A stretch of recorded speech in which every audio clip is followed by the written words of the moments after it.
Hello, everyone. I know it's been a while since I've been here on the gram because I'm coming to you live from Instagram and YouTube. But it's been a while. I've had to take a break, and gosh, I've learned how to honor all of this stuff and just take a break. And I've changed up the schedule, so I'll talk a little bit about that as well. But I'm so excited because it's another episode of Travel the World as a Speaker. And today we're going to talk about what I can write off as a speaker. I'm going to answer the question, what can I write off as a speaker? It should be pretty interesting when it comes to writing off all the things around being a speaker. So we're going to talk about that. Of course, I am your host, Phylecia Jones. And, this show is brought to you by iFind where we actually go out and research and find speaking opportunities for you to get on stage. Today, every Monday, we post brand new speaking opportunities, so you can go check them out at iFind on Instagram. It's up here in the bio somewhere, but on YouTube you can check down in the descriptions. But every Monday we post a fresh crop of speaking opportunities for you to use to market your business.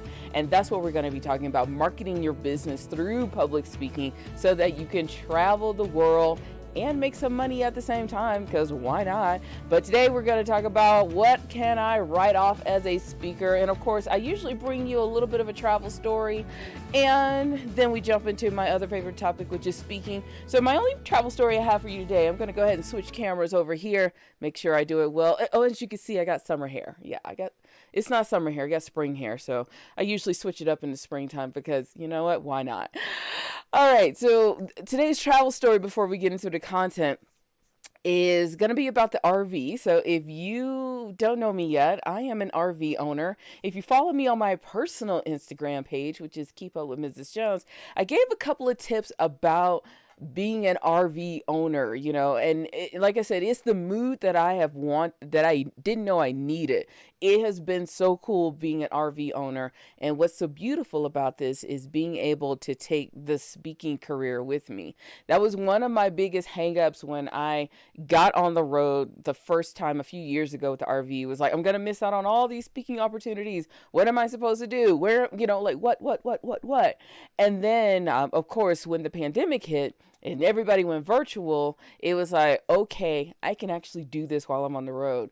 So it's been just amazing being able to own the RV. So if you're in the market for an RV, I would highly recommend renting one first, because you need to learn a whole bunch of things. It's not the easiest thing to do, but it does open up a whole new world of travel for you. But if you're in the market to buy, storage space. As much storage space as you can. Storage space sounds like a tongue twister. As much storage space as you can get is what you want. Not necessarily the size of the RV, but where is all of the storage, because it comes in handy if you're going to go on the road for a while. All right, so that's all I'm going to talk about RV. Maybe I'll talk about the RV the rest of the week and maybe give you some pictures of it. Ooh. Never even thought about that. A little virtual tour of the RV. I need to go check and see if I got some videos of me walking around in the thing. It's so funny. It's one of the things I don't really share that often. Maybe I should start. All right, so let's go ahead and get into today's topic, and that is, what can I write off as a speaker? Of course, if you got questions, put them in the comment box on here on Instagram and on YouTube. And if I can't answer it now, if I don't see it now, or if you come back and ask later, I will be sure to have an answer for you. Now, here's the deal. When it comes to speaking and being able to travel, yeah, you can write all this stuff off. Especially if you haven't been paid for the reimbursement of it. So we got to be very clear. Now, if you've actually been paid for the travel reimbursements and things like that, you really can't write that off. You really can't.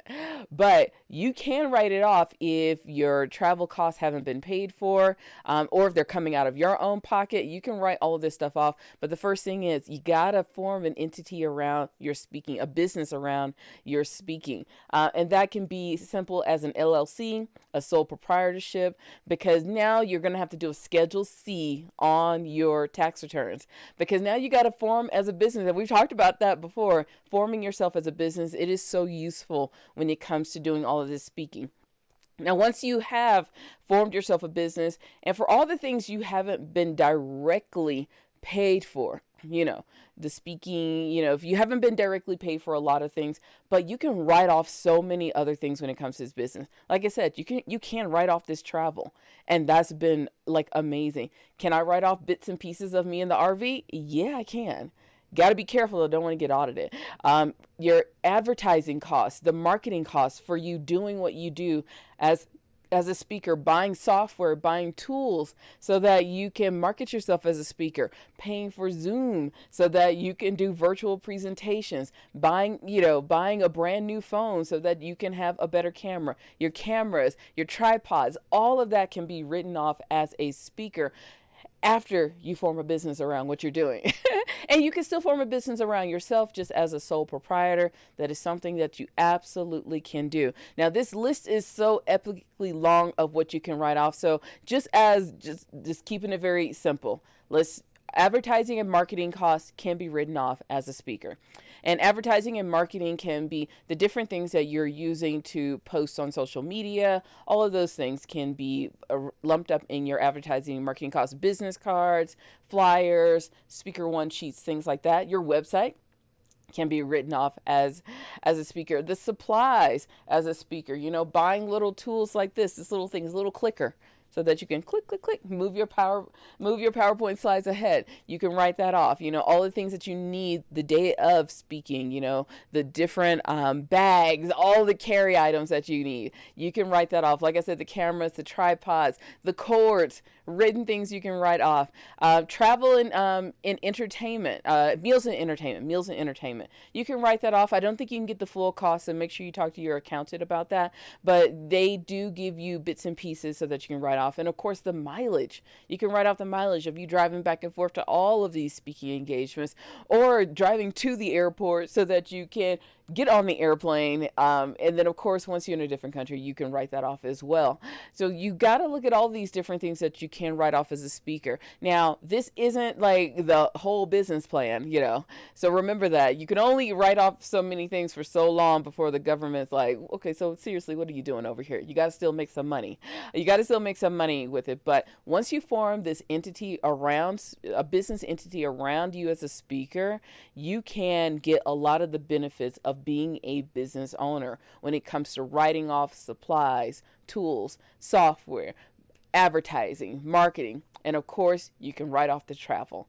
Now, if you have any questions around that, I'm going to keep it really short. If you got any questions around that, all you have to do is ask. And of course, please talk to your accountant and or your bookkeeper. I officially am not a certified accountant or a bookkeeper. I did do a lot of CFO work, and I do a lot of taxes, but I can't say that it makes me an expert. But you can talk to your accountant so that you can get an idea of what you can write off, what you shouldn't write off, and how close you want to get to, annoying the government with what you are trying to do. So please reach out to one of your accountants. If you don't have an accountant in your area, please let me know. I know tons of them. Please use them. They are probably one of the best resources you will ever have, and they do consultations. So just because you're reaching out to an accountant doesn't mean you have to get your taxes done. They are more than just taxes, just FYI. So if you have any questions around any of that, and of course around anything when it comes to speaking and traveling, all you got to do is ask. I appreciate you for being here and for giving me the patience so I can take a break. Woo, I have needed one because the world is interesting. And with that, I have to tell you about our new schedule. We're going to be doing something different because I've learned to honor just working in breaks now. So we're going to do 3 weeks on, 1 week off. So 3 weeks of all the amazing video content that you want. And then we're going to take a week off to kind of just, let the world do what it's doing, and then we'll get back to it. And of course, on the back end, we will be working really hard as always. So take care of yourself. I'm going to sign off here. For my folks on Instagram first, I appreciate you. So, and with that, I'll see you tomorrow. Bye.